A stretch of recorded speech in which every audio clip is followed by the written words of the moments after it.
Devant le bling-bling des chaussures à 1500 €, des vestes à 3000 €, des convois de voitures pour un simple déplacement, etc., la France de Barnier interpelle sur une nécessaire prise de conscience salutaire du rapport entre les gouvernants et les ressources publiques.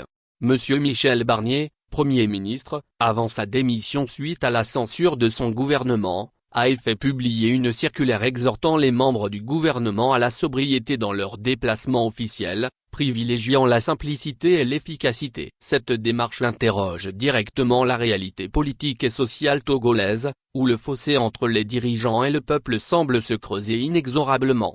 La mise en place de la 5e République au Togo sous le leadership du président de la République Faure Gnassingbé représente plus qu'un simple changement institutionnel pour le Togo. C'est l'occasion historique de refonder un nouveau contrat social, où l'État retrouve sa mission originelle, servir le peuple et non se servir de lui. Cette nouvelle architecture constitutionnelle doit être l'occasion de repenser profondément la gouvernance, en plaçant la transparence, la responsabilité et la justice sociale au cœur du projet républicain.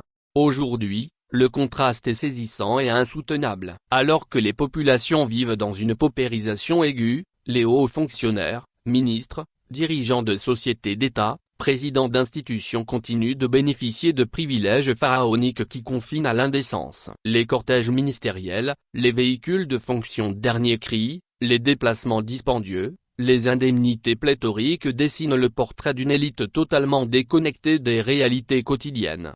Les chiffres sont implacables. Une grande partie de la population togolaise survit avec moins de 500 FCFA par jour. Les villages manquent d'eau potable, les centres de santé sont sous-équipés, les écoles croulent sous le délabrement, pendant que quelques centaines de privilégiés s'engraissent sur la misère collective. Cette situation n'est pas seulement économique, elle est profondément morale et politique. Des propositions concrètes pour une république exemplaire. La sobriété n'est pas une punition, mais un acte de reconstruction nationale. Le prochain président du Conseil des ministres, institution centrale de la 5e République, devrait mettre en œuvre des mesures drastiques. Réduire significativement les budgets de fonctionnement des ministères et des institutions, plafonner les rémunérations des hauts fonctionnaires, supprimer les avantages en nature injustifiés, rationaliser les déplacements officiels, transparence totale sur l'utilisation des deniers publics. Chaque franc CFA économisé doit être réinvesti dans les secteurs sociaux prioritaires, éducation, santé, infrastructures rurales, développement agricole. Un nouveau logiciel politique. La République ne se décrète pas, elle se construit quotidiennement par des actes de justice, de transparence et de solidarité. Les dirigeants togolais doivent comprendre que leur légitimité ne provient pas de leurs privilèges, mais de leur capacité à améliorer concrètement les conditions de vie de leurs concitoyens.